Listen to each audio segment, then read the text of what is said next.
What is up, everybody? Welcome into the Jacob Phillips episode 50.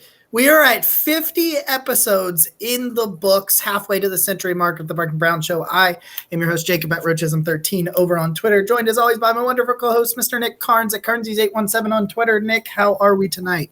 Hi. I'm pretty excited. We've got some fun things to talk about tonight, show related.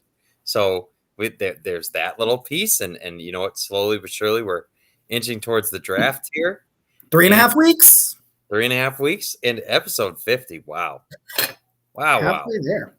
I don't know. I don't know. I don't know how we got here, man. I don't know. We got all kinds of stuff for you guys tonight. We'll have a little bit of fun. Ed will be on a little bit here, a little bit later to tell you exactly what we got going on. But real quick, I got a couple housekeeping items real quick I wanted to get to before right off the top. Let me get the chat brought up. We're already getting comments in from Twitch. Connor says, wow, Nick is him. So you heard it here first. We are on Twitch now. We're on Twitch. That's where we're at, guys. We are presented by the Faithful Dogs Network, the FD Network Cleveland. We are all live over there on their Twitch now. So you can join us over on Twitch. You can join us on the Twitter and the Facebooks. We got an awesome, massive mock draft Saturday night coming exclusively to the Twitch Saturday night at 8 p.m. We'll be joined by our good friends over from the Faithful Dogs podcast. We'll join Nick and I. Nick thinks he can join. I shouldn't commit to him knowing that he's not. Well, then that's my fault. I shouldn't say it unless we know for sure. But we're going to go through 3 or 4. I don't know what we're going to do. We're still talking about it. Probably 3 or 4 different mock drafts running so we can give you guys a whole bunch of different great scenarios. Seriously, guys, if you do not follow FD Network Cleveland over on I think that's the @ on Twitter, FD Network Cleveland, CLE. Go over to the Twitter page, pinned at the top of the profile, an opportunity to win an Amari Cooper jersey for the Browns. Just need to follow our Twitch, follow the network's Twitch, follow the network's Twitter, retweet that tweet at the top. Guys, I say it every week. I'll say it again. Most valuable thing you can give anybody is some of your time. So thanks for giving some of your time to us. On our debut, I decided to break out the Hawaiian shirt for the debut on the Twitch channel. We are rocking. We are rolling. I've got a massive rant coming at you soon. But those are the housekeeping. Nick, do you have any notes on those? Obviously the Faithful Dog Network is a move for us, and we're really excited. Obviously Tyler, Zach, and Connor. I don't have your ats off the top of my head, but you probably know them if you are on Brown's Twitter. If you don't follow them, you are missing out. And Faithful Dog Network is building something, right? Because it's not only is it the 3 of us here along with producer Ed and them, but they're building something larger and bigger. And so if you're interested in that stuff, as Jacob said, we're coming to you from their Twitch channel. They're going to have a whole bunch of content available to you. So us in addition to themselves and a whole bunch of other stuff that other podcasts. We're talking pregame and postgame shows. Probably some, I don't know, maybe some live draft pick. Yeah. Reactions for the draft coming up. So you've got a lot of people that are gonna present it and come from it with different ways and angles, and we're really excited because obviously we've been doing this. This is episode 50, so it's like we just kind of keep going, and we found a bunch of other people that feel that way too, right? We're building something awesome. Yeah, and so as we figure that we're all friends here, and we all believe in the same thing, so we're gonna see where it goes. We're really excited about it, and on to the future. Dude, we've so side note, because I see the comment from Twitch from Cosman12. I was going to put Nick on the spot with this a little bit later on, but now I think I'm going to give him a heads up. Nick, by the end of this show, I need a Goodbye Baker poem. Can you give me at the end of the show a Goodbye Baker poem? I'm capable. Okay. But I'm not there yet, Jacob. I don't want to do that to Baker. I don't. It's okay. It's a complicated issue. Can I get a poem? Can I get any poem? Yeah, I might be able to cook something up. Can I get an Amari Cooper poem?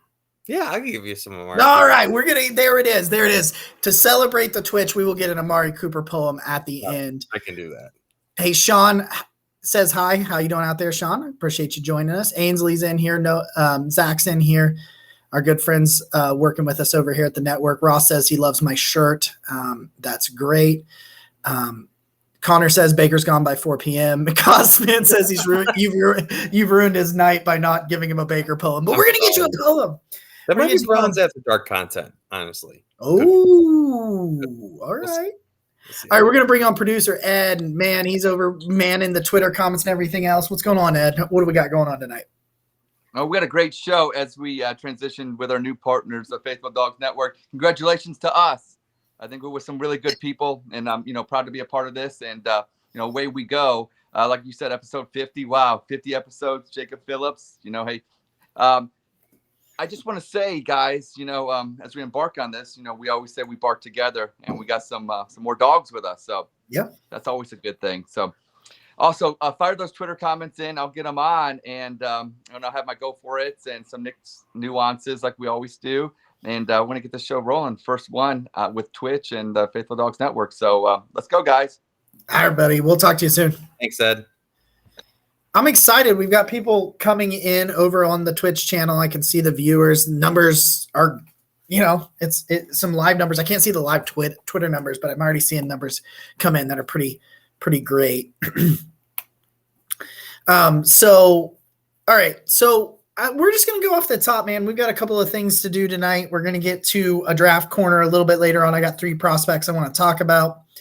They were all 3 draft picks that I took in.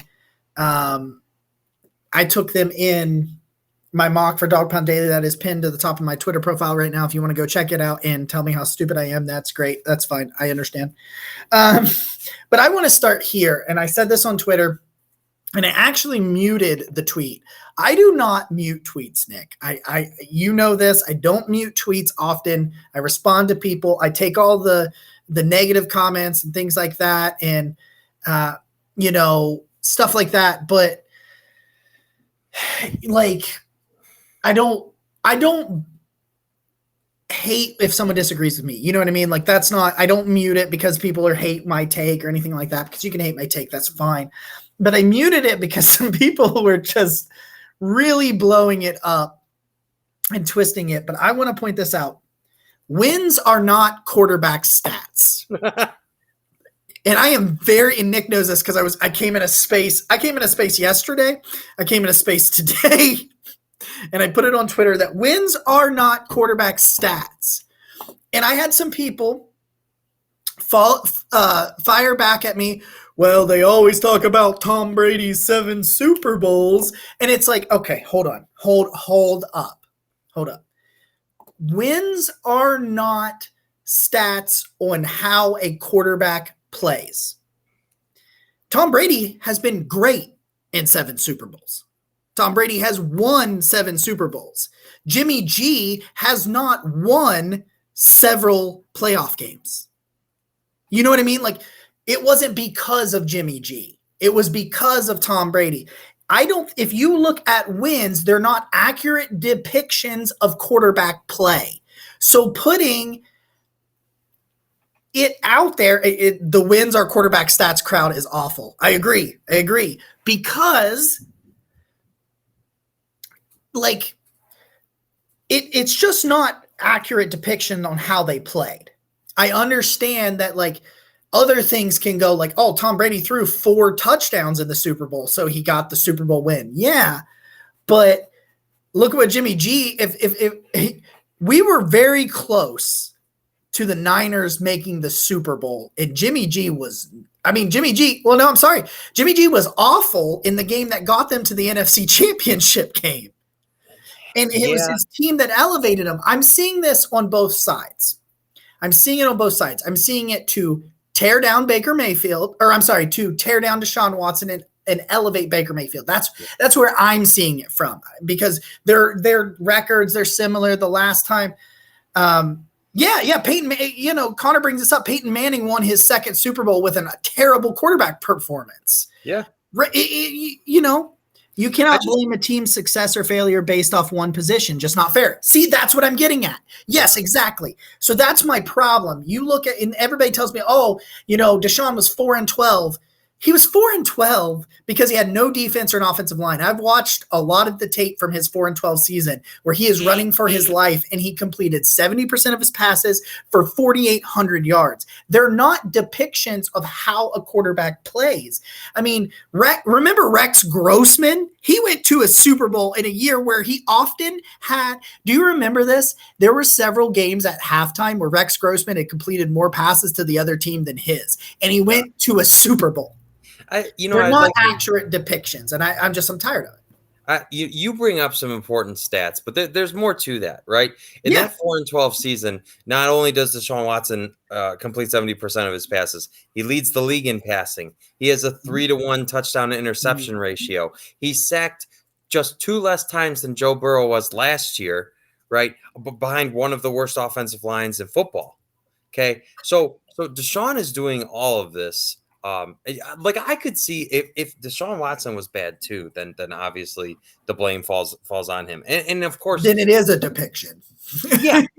But when the quarterback is literally outdoing everyone else around him, right, and not just obviously on his team, but around him in the NFL, when he's literally leading the league in passing, and he's doing so without throwing interceptions. Single-digit interceptions that year. I mean, I think that's pretty telling, right? That Deshaun Watson is not the problem on that team. Everybody around him is.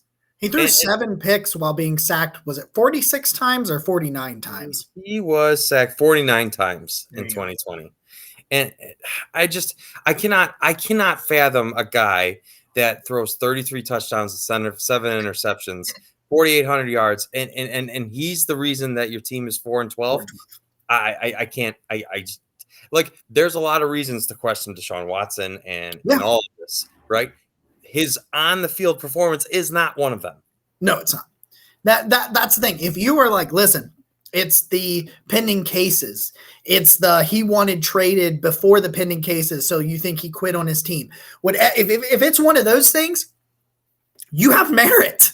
Sure, you have merit there. His on the field, it's like, oh, you just want to throw it at 4-12, 4-12, 4-12. And I just say, go watch it, man. Go watch the 4-12. Go watch it. And you tell me that that's not elite quarterback play, being let down time and time again. I mean, I was watching it. I did for the Patreon. And this is brought up. Nobody talked about Matt Stafford's record in Detroit before he got traded to the Rams. I disagree with that because we always got told that he was not a Hall of Famer. His statistics were Hall of Fame, but he wasn't a Hall of Famer because he couldn't win. Yeah.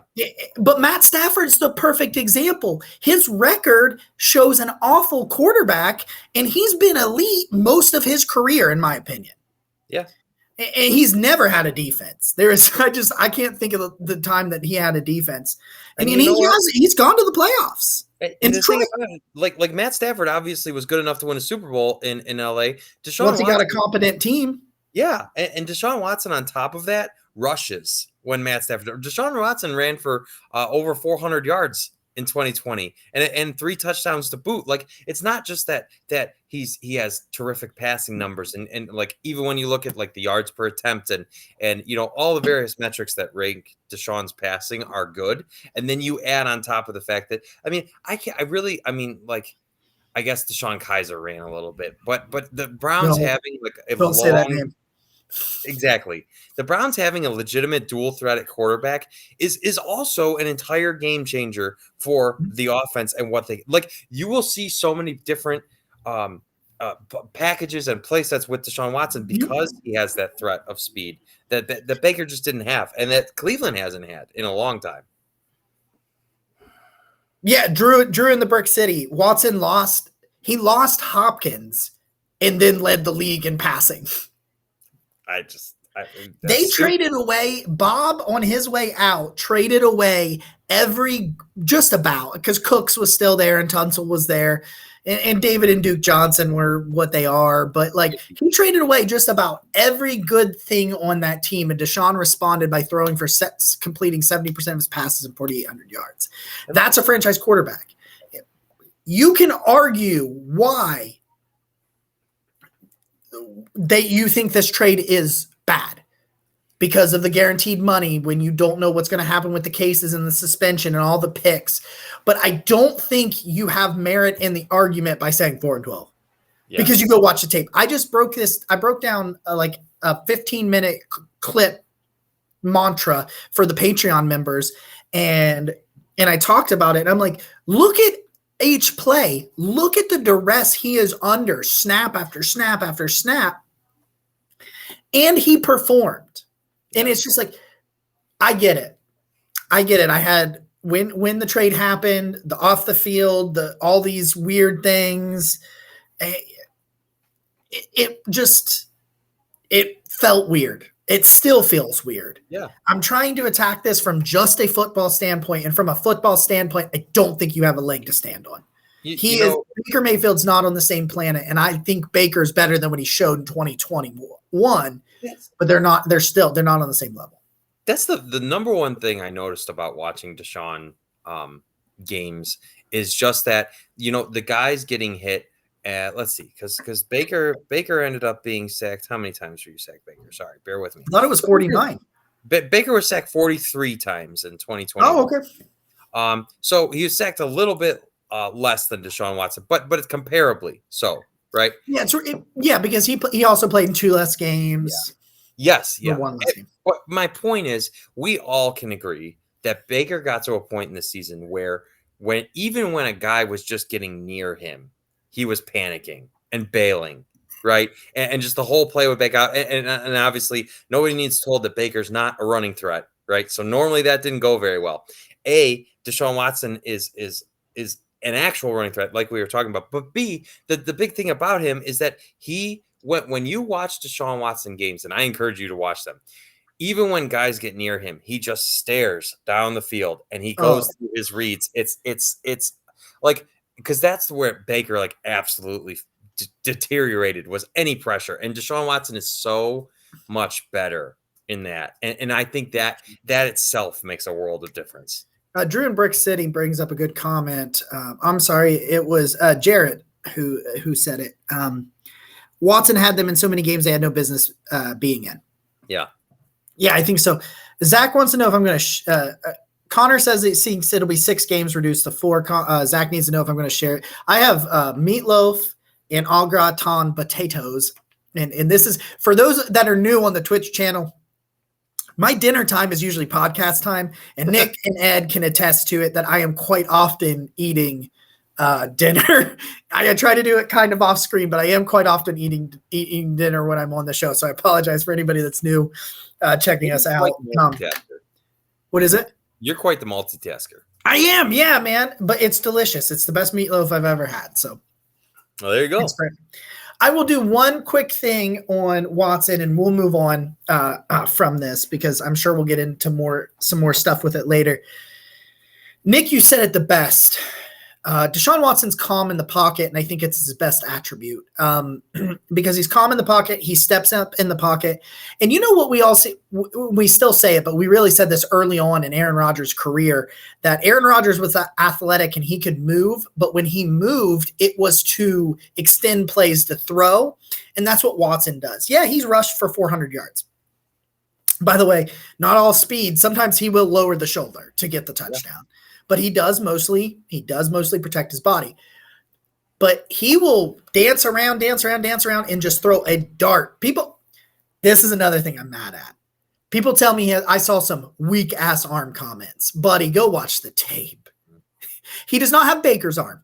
Baker has a rocket. Deshaun Watson, like Baker's here, Deshaun Watson's like right here. Like there are some darts on the run, and he is always looking for the home run. And now that's also one of his knocks. He doesn't dump it off as much as he should. He holds on to it, too long. And sometimes it creates, like Mahomes does this. Mahomes creates some of his own pressure. And Baker did it a lot this year when he started second doubting, he was doubting his abilities and stuff. So he held on to take some sacks. So that is a knock, but he has the ability to doubt him, not really doubt himself, but to hold on to it for a little while to try to extend the play. But I think his pocket awareness and his cool under pressure, I think is his best attribute. It was Comment nice over to see here. some- Go ahead. I just want to say, Jacob, it was nice to see some touch throws as well. Oh, right? drop it. He can drop it in a bucket now. Like Baker's deep throwing, definitely a great attribute of his, but I felt like everything was 100 miles an hour at all. There was never, one of those guys that's wide open. There was never a duck with Baker Mayfield. It's just lasers always and forever. Yeah.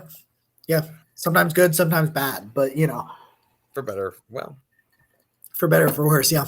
We got a comment over on here. You're right. Is it just me or the media can't stand the fact that Deshaun Watson picked the Browns over teams like the Saints and the Falcons? It certainly feels like it. And obviously we're biased in that sense, but how quickly we forgot that half the NFL courted this guy. 13 teams, so almost half. Like a lot of teams, and he narrowed it down to 4. Well, originally 3, and then Atlanta came from nowhere, and then we thought it was Atlanta. You get what I'm saying. Yeah, man, it seems like we're, and I get it. I get why we're taking the heat. It's not a cut and dry football situation like we all wish it was. But yeah, that's where we are. Kelly also said congratulations to the show on joining the network and the Twitch. We've got so much stuff coming for you at the Faithful Dogs Network. I'm telling you guys, this Twitch especially, our show will stay where our show is everywhere, plus the Twitch. Like I said, massive mock draft Saturday night, 8 p.m. this coming Saturday. It's going to be Twitch only. Don't forget to subscribe to the Twitch and follow the network on Twitter. You can win. You have an opportunity to win an Amari Cooper jersey. We are 80. Last I checked, we had 211 Twitch followers. We're looking for 300 for the giveaway. Okay. So we're looking to get that to 300 so we can. We're also, I just want to say, we're also slowly creeping up on YouTube, and that when we do hit that mark, it will help us immensely. So to everybody who's taken the time to subscribe on YouTube, all these platforms help us, right? So no matter where you are, the fact that you're listening now, it helps us immensely, and I just want to say thank you for that. I wanted to. Oh, sorry. No, you're fine. Go ahead. I just want to say we got to see the MC Lawrence's son actually got the shirt from Zabo Apparel, and he posted online. It was they were really happy with it. We're really happy with it. Thank you to all of our wonderful Patreon people. I know I've talked to Tim recently, and his situation's improving. But thank you to everybody. That's good. Yeah, and so I'm really happy to hear that. I want to selfishly plug myself. 2 months at Dog Pound Daily now.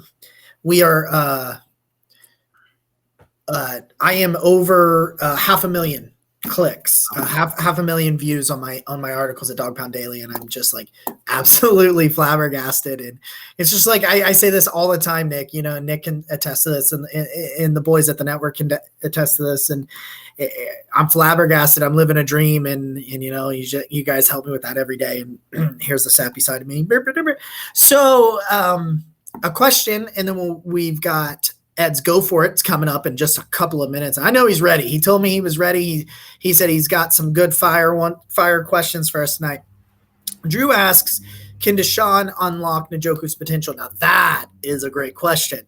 I like that. That is actually something I would like to do a little deep dive on, maybe a little bit later. Watson, I'm going to write this down because I might write up unlock Njoku. I'm actually going to write this potentially a little bit of an article on that. So I appreciate that, Drew. That's a great question. He loves tight ends. I mean, he does. I mean, maybe Baker focused a little bit more on tight ends, but he loves to give big bodies the opportunity to make a play.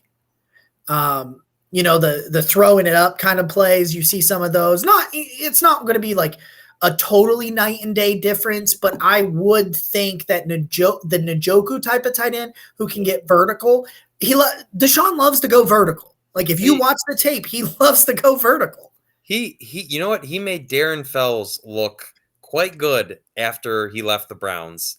Deshaun Watson did, and actually, you know what? When he asked that question, Darren Fells was the tight end that popped in my head when I was talking about contested catch opportunities. because that was the film that I had watched from 2020. Yeah. So you know what? Darren Fells caught 4 touchdowns with Deshaun Watson. David Njoku caught 4 touchdowns last year, right? I think that ceiling is significantly higher with Deshaun Watson. Yeah. It definitely was right where, we thought it was I think he can get you closer to what you think Njoku is, right? Yeah. Like that's what I think. All right. JC is over here. JC is joining us on Twitch. What's going on, buddy? He said that I had an amazing draft I posted a few days ago, but what is your perfect picks? 44, 78, 99, give realistic and long shot options. Okay. Let's JC, let's do that, and then we'll go to Ed. We'll go to Ed. We'll do the draft real quick. Perfect picks. There's this world. I'll do perfect long shot first at 44. I'll do my 2 44s, and then I'll let you do your 44s, and we'll go back and forth. 44, 77, 78. So 44, the perfect long shot is Treylon Burks. All of a sudden, Treylon Burks is falling, right? And I said this the other night on a space. It may have been yesterday, and I think it was on JC's space. It reminds you of the way JOK fell. He's a very nuanced player, Treylon Burks. Like he is, like people, talk about it. He's a slot receiver. I mean, he truly is. He's a big slot receiver, and it's a very specific skill set. JOK fell because people just didn't know how to use him after seeing the Cardinals fail with using the similar type of player in Isaiah Simmons the year before. And I know there was some hard stuff with JOK, but I was told that really wasn't that big of a deal, that sort of thing. But I think if Treylon Burks falls, you're probably going to have to go up a little bit. But 44, that's higher than where JOK fell last year. So if there's one guy I think could tumble, that would just be this long shot but perfect 44, it's Treylon Burks. And my guy today, the perfect one for me that is realistic, I think is Cameron Thomas, the edge rusher from San Diego State. And that's because he has that inside-outside flexibility. He can kick inside. I think it is clear when you watch his tape, he is much better on the outside than he is on the inside. But he can, I don't say it's the exact same, but a very similar mold to Jadeveon Clowney. He is excellent in the run game. He can kick inside. He has great speed to power, burst ability to switch back and forth between speed and power, and he's explosive off the line. I think that is perfect at 44. So I'm not the prospect expert like Jacob is, but I jumped into a mock just for funsies and to see what would happen. See what's there, yeah. Yeah. So this time at 44, I ended up with Drake Jackson staring me in the face. Oh, I love Drake Jackson. And that's another defensive end out of USC. And I think, you know what, and we're all hoping, banking maybe on Clowney coming back, but no matter what. I think it's done. Okay, well that's reassuring. But I know I've seen that he meets a lot of the requirements that the Browns typically go off of, and especially in a world where you just need a young defensive end to pair with Myles Garrett. Excuse me, and so I think he needs to learn to be a defensive end, and who better to teach him? Yeah. You know what? Especially if you could come into a situation where the 2 starters above you are already solidified and you're just in a place where, you're going to learn behind those guys and you and Chase Winovich are going to kind of be maybe that third guy. Like, I think that's a very good first pick for the Browns, at least to me. It's a rotation. Yeah. It's a rotation where you didn't really have a rotation. You know what I mean? Like it was like you didn't really have a rotation. With the injuries that happened, you ended up not having. It looks like Mika Fitzpatrick is closing in on an extension with the Steelers. Interesting. And at times you missed on a rotation there. I'll tell you. So who's your long shot at 44? Long shot. So somebody that probably in your situation right now was not there, but maybe he got close. Maybe he was at 40 or something like that. Yeah. Well, you know what? I'm actually gonna, because I was looking just a little bit. So, right before we picked Jahan Dotson went Mm. to the Falcons, one pick ahead of us, and that is just a kick right there because If somehow Jahan Dotson falls to 44, and you can put, because people think he's just a slot. He's not. He played more on the outside than he did in the slot. But you can slide him into the slot with DPJ and Amari Cooper. And you could have a lot of fun. I'm salivating. I think about it too. Like one of the things, like I know a lot of people don't have huge hope on Anthony Schwartz right now, but I think about how they used him as a part of a rushing attack, like with sweeps and that kind of stuff in college. And we really didn't get to see any of that. But I think he'll hit a point where, like, if you are able to add one of these wide receivers, like you can use him as like that just gadget speed switch up guy. Yeah. And that's a tremendous like fourth weapon to have in your arsenal. I'd be comfortable with that. So we'll slide to 78 real quick. Okay. And we got some other questions. I see Sip's question. I see Cosman's question. We will get to you. We're going to do these draft questions, and we're going to jump to Ed's Ed's go for it because he has some questions for us, and then we'll jump back. So I see all the questions that are out there, but we will get to them. So we'll do 78. 78's weird. I don't know, like – I don't know. I don't know where we're at 78. I took Alec Pierce today, and I think he's the best. I think it's a little bit more of a long shot that he actually gets to 78. But like he reminds me of like a quicker, a straight line speed. He's much faster than Jarvis Landry, but he does a lot of things that Jarvis can do. The inside-outside flexibility, great hands, reliable, can shifty after the catch, like things that Jarvis Landry did. And I know he's getting older, and some people are like bring him back. Well, I'm saying get the younger, faster Jarvis Landry. Yeah. So like that's, to me, that's the dream. 78 being him is the dream. I think the most realistic one is actually a guy like Nick Cross, who I actually took later at 99, but I'm starting to hear a lot of rumblings that he doesn't make it out of day 3. And I know day 2 is 99 is still. Nick Cross is 20 years old. I really like Nick Cross back there as that third safety. And I think realistically, like you may need to take him at 78. So if like Alec Pierce doesn't tumble down to 78, taking Nick Cross seems really realistic and in a pretty good, I think, scheme fit and overall fit for the Browns.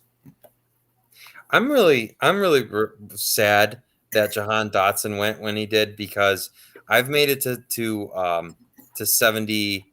Where am I at? 78 here, and I'm looking, and there's a couple guys that are interesting, but Logan Hall is sitting there, and I know he's kind of a guy that I'm not sure that he's like your big defensive tackle type of prospect. He's more. I think he's an outside rusher with inside flexibility at the next level. He may be a long shot though, because 78. I'm being told that he's getting some first round buzz. Really? Yeah. Wow. Well, here. You know what? Andrew Berry's too tempted by the talent and the potential, so we are just loading up on their defensive line, and I'm taking Logan Hall. I don't have no situation, like even if Logan Hall was 44 and then you took somebody out at 78, I have no issue with that. I have zero issue with that. You can go, and I know he's a defensive tackle, or if you call him an edge, whatever you want to call him, and you just get 2 rushers, I don't give a shit. You can never have enough defensive linemen, man. You tell me, load that thing up, make them young, put them on rookie deals. Are you kidding me? Let's do it. Let's load that damn room up. I love it. JC, we will get back to 99 a little bit later on. We just got a couple of more things we want to get to real quick. We'll see if we have time to do a 99 there as well. So we're going to bring him on. The great producer, Ed, he's back in the background making faces at me, trying to see if he can get me to break. Sometimes I do notice Ed get a little bit bored. We won't get a Twitter comment for a second. He'll be like, and then you'll see him. Oh, you can tell he got a comment because he'll catch us. I'm just teasing you, Ed. I'm just giving you a hard time.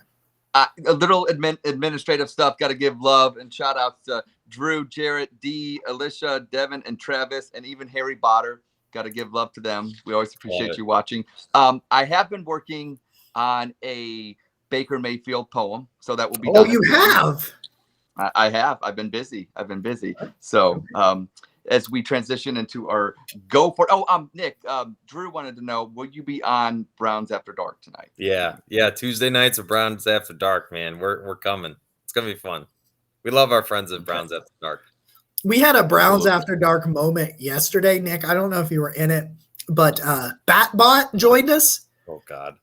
And he comes on, they're like, "Hey Batbot, what's going on?" He goes, "I am vengeance." And it was just so, and he kept character like the whole time. It was great. That's awesome. All right, Ed, what do you got? My personal favorite is Longhorn, whatever the sound he makes. There's a rumor, we can't confirm it. There's a rumor that somebody on this show is one of the bots. Whoa. That is what I've been told. I cannot confirm any of those rumors. But I just want to say, because some people might not know what we're talking about. So on Twitter, the Browns Spaces, where everybody just comes in and voice chats with one another, is all the rage right now. And we've got quite a few characters that have spawned off of all of this talking that we nonstop do. And so that's what we're talking. Like there's a literal cow. Like one day we had Longhorn Bot, which is Longhorn Bot, yeah, and an account named Cow, and we had dual mooing. It was something. My favorite is our friend Connor, who lives in New York, and he's always walking down the streets talking, and it's just so many cars are just running through. Okay, so I didn't mean to steal it from I got a little curveball here with the go for it tonight, because it's the caveat that we're gonna go for it, but I just want to know the threshold as to what it would take for you to actually go for it. So because with the draft and with the free agencies and stuff like that, so it's a little different, but because we're gonna go for it. So my first one is a guy that plays wide receiver down for the Houston Texans named Brandon Cooks. We're gonna go for it. You're Andrew Berry. They say we want a 2. Probably don't want to give up a 2, obviously. No. But they come back a week later and say, how about a 3 and maybe something down the road? What are you doing, Jacob and Nick? Are we going to go for it, and how are we doing it? Is it 99? Yes. Yeah, it kind of has to be, doesn't it? No, so we have 78 and we have 99. So my question is 99? I'm going to say 90. I'm going to say 99. Yeah, 100%, 150%. I've heard it's unlikely they trade him.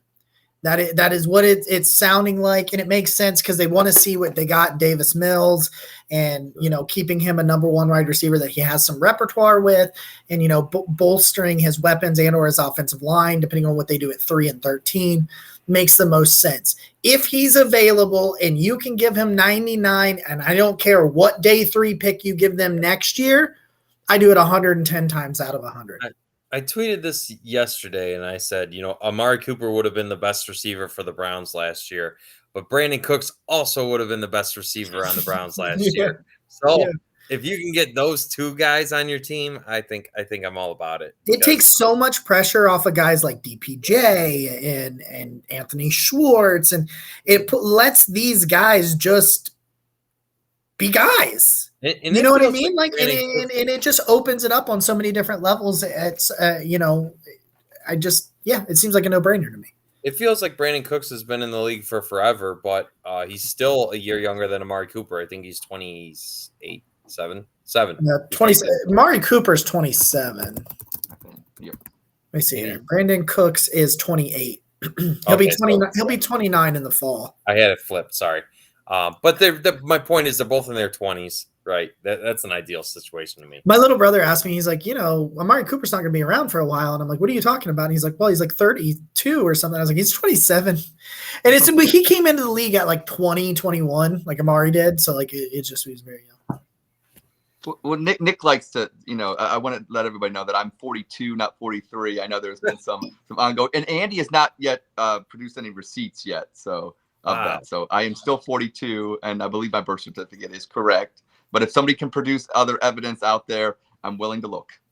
Shout out to the Dog Chug tomorrow night, Wednesday at 10? 10?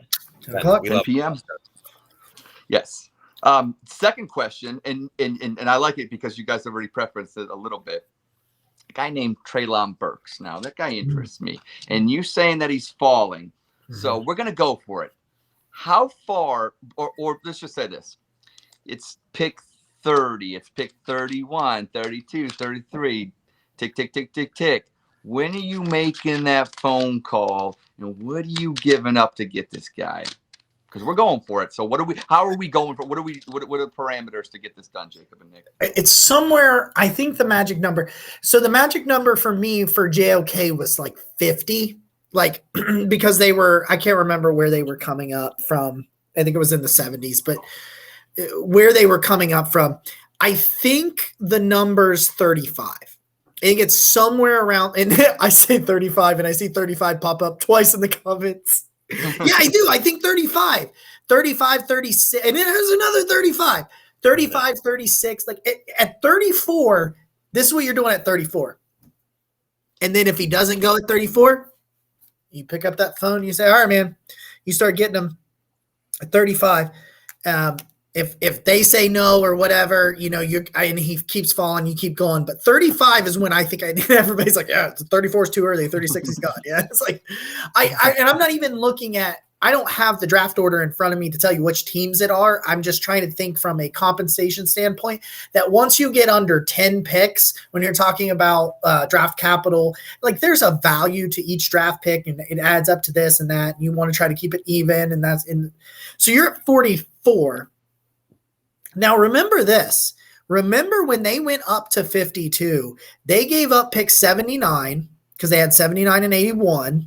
Yeah. They gave up 79 but they gave it up for a fourth. So they didn't even really just give it up. They swapped their third and a fourth.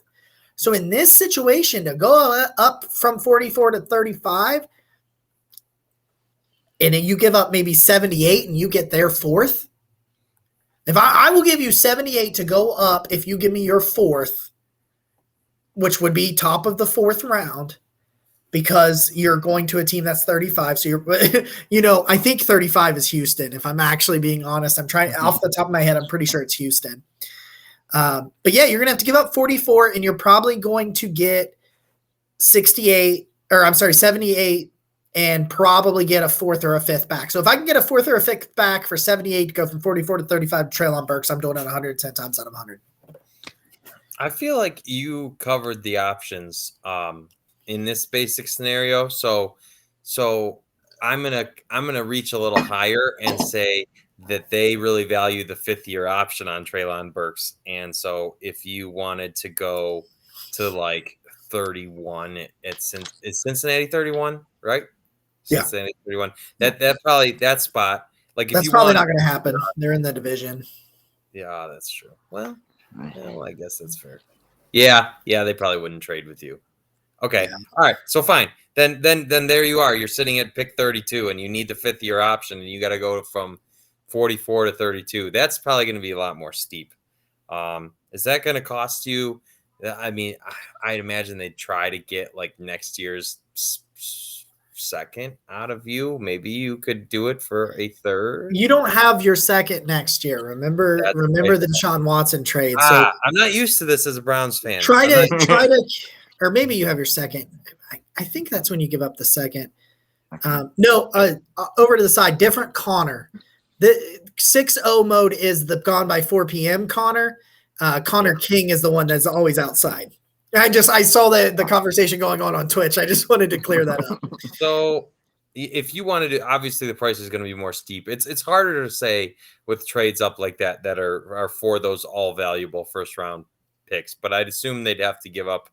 I just think that's too much. I just think it's probably too much. I just think, Jacob, you covered the base, like, if he falls into the second round type thing. So I'm just searching. You could see that though, because like now the 5th-year option I think is more important for quarterbacks, but that's still there's so much value there. There's so much value in you look at it like if Baker was the dude, you have him under contract this year for $18.5 million. And if he was the franchise quarterback, and maybe he will be for someone somewhere else. That's cheap. And you're seeing, the Browns may not have done it perfectly, but you're seeing like the Chargers and Bengals right now. I did call Connor God by 4 p.m. Connor. I'm sorry, Connor. You're so much more. You know that. The Chargers and Bengals are two of the examples of teams that are taking advantage of the rookie quarterback deal and doing it right. Yes. And so it's crazy how much of it, like when you can pay Joey Bosa and Khalil Mack and J.C. Jackson and I always forget the name of their safety. Derwin James. Derwin James. Yeah. When you could pay all those guys and then you're still paying Keenan Allen and why do I know all these obscure players' names?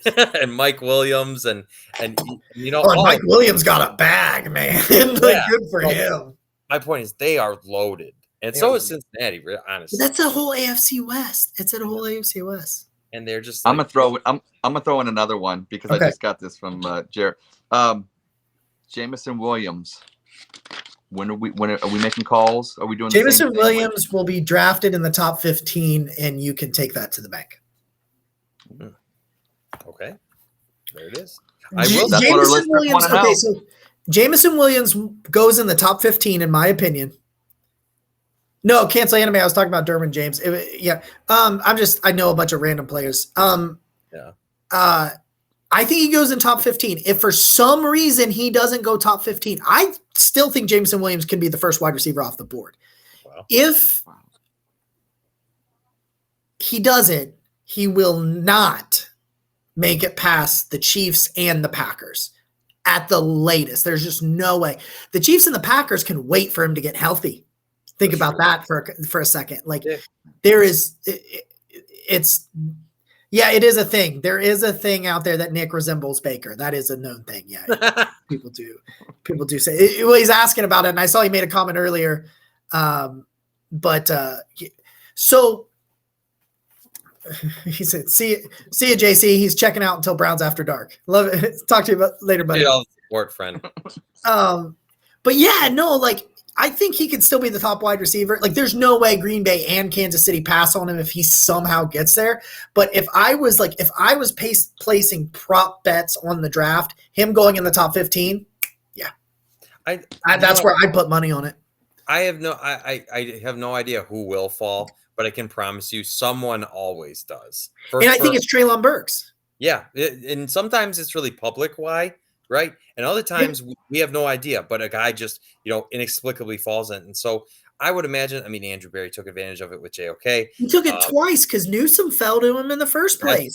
That's true. That's a good point. So we'll see. I think it's really nice to have an opportunistic GM. Just takes advantage of what's out there. Ed, we appreciate it, buddy. We'll get you back on for the final segment here in a little bit. I'll be back with my poem. You know what?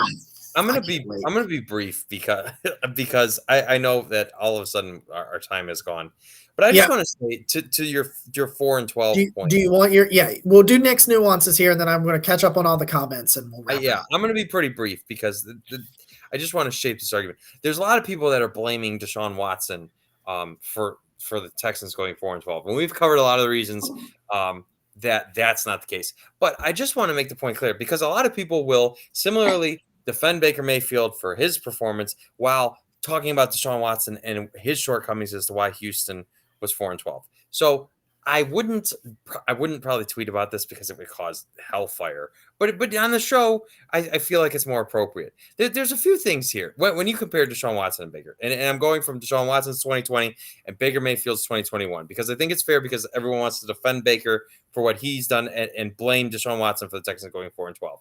So, for example, Baker Mayfield completed 60% of his passes in 2021. Deshaun Watson completed 70%.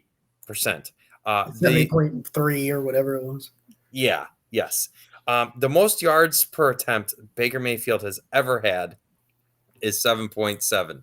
The least Deshaun Watson has ever had, where are you? Is 7.8. right? So Deshaun Watson's worst year is still better. And you can make stats tell you whatever you want. But when there's an overwhelming amount of stats that tell you one thing, I think it's fair to draw a conclusion. You can cherry pick stats to push whatever narrative you want. Yeah, but you know what? But when you look at it and you go, this comment here, I'm sorry, it goes with your nuances. He's the only reason they won 4 games. He is.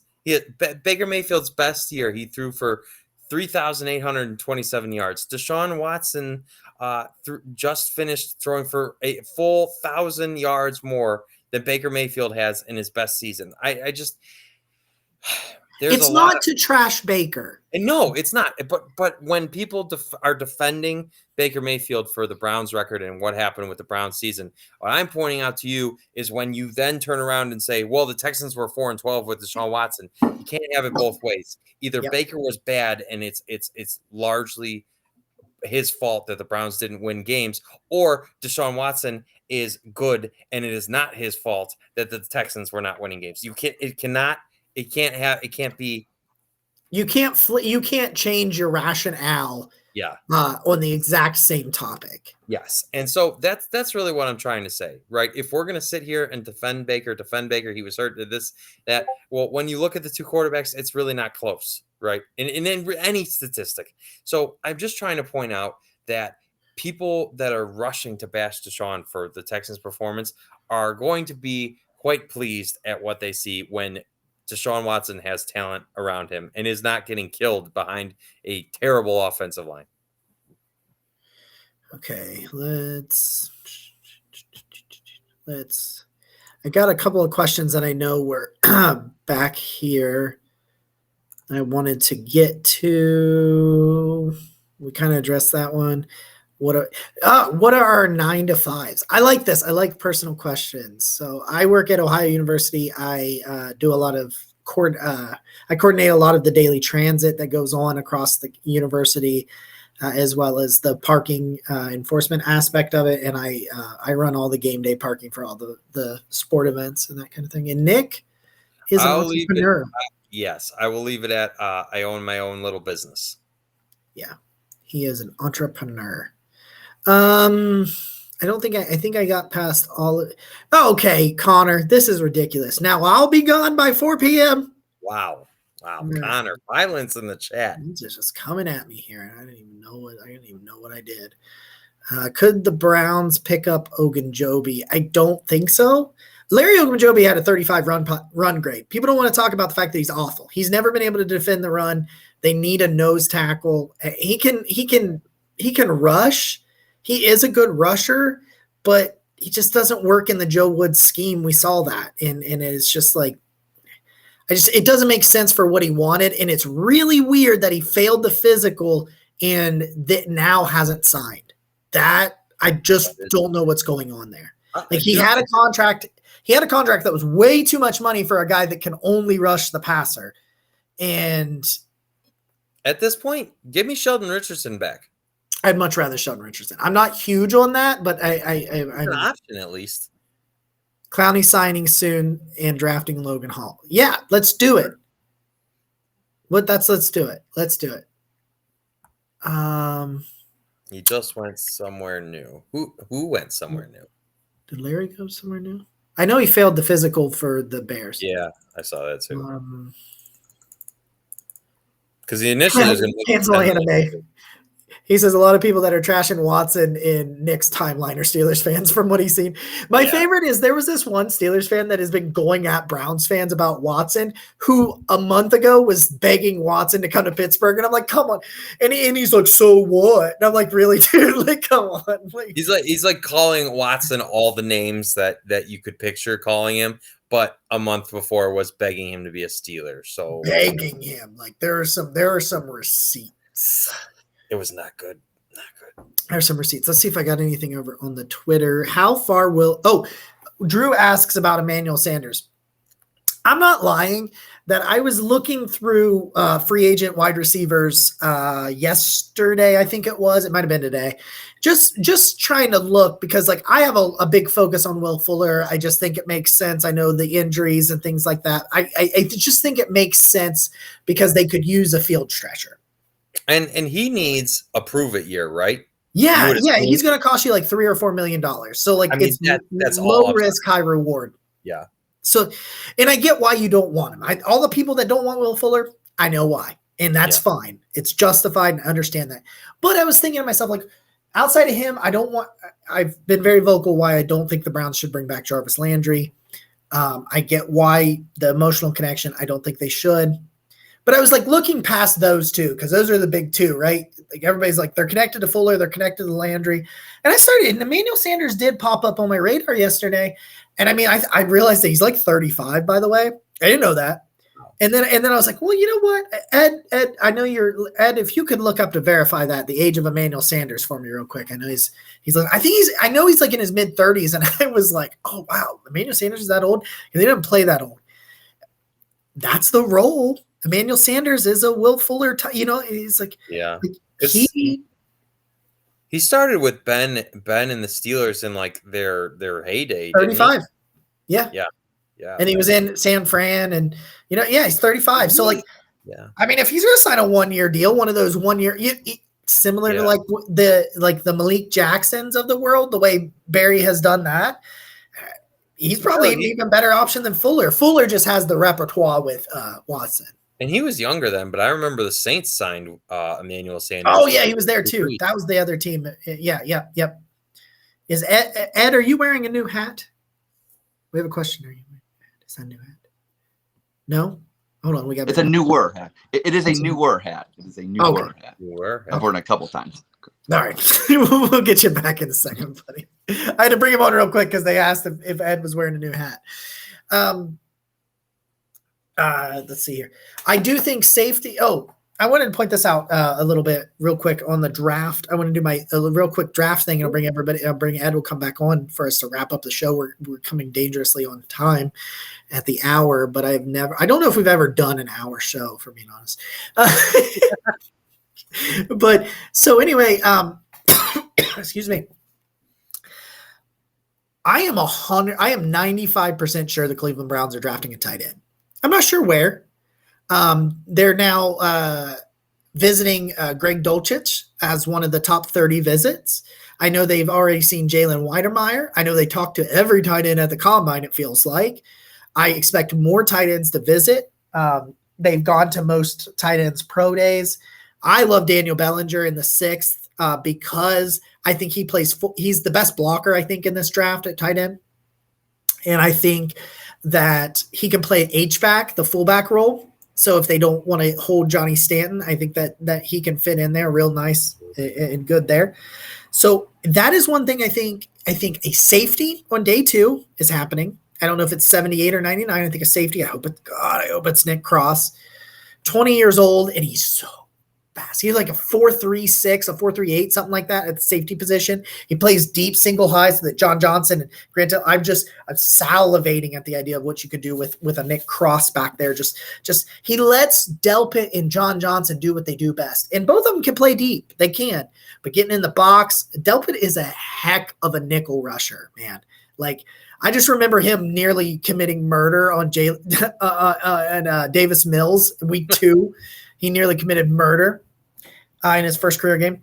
But like, I think Nick Cross, I think safety is addressed there. I think that is where I am 95% sure a tight end goes. I think it's day 3. It could be at 78. They could take Dulcich at 78 because I think that's where you're going to have to take if you want to take the tight end out of UCLA. I think they take that. They're going to take, I think, an edge rusher, an interior lineman, a tight end, and a safety. Fill in the rest. But one quick, I'm going to bring Ed on because I want both of your guys' opinion on this as we start to wrap the show up here. I've been told that you don't draft specialists. I'm here to say that's bullshit. And I'm going to tell you why. Because if I don't think you draft, listen, we signed a punter. I can't pronounce his name. I saw somebody say that we were going to call it Boj bombs. So that's what I'm going to stick it with. It's Boj. That's what I'm going to call him. All right. Boj bombs whenever he punts it with that left. That's a trend. That's 3 straight lefties. 3 straight. The hammer, Colquitt, Boj, 3 straight lefties. I don't remember who the punter was before the hammer. It was Britton Colquitt. It was Colquitt's brother, and he was a righty. So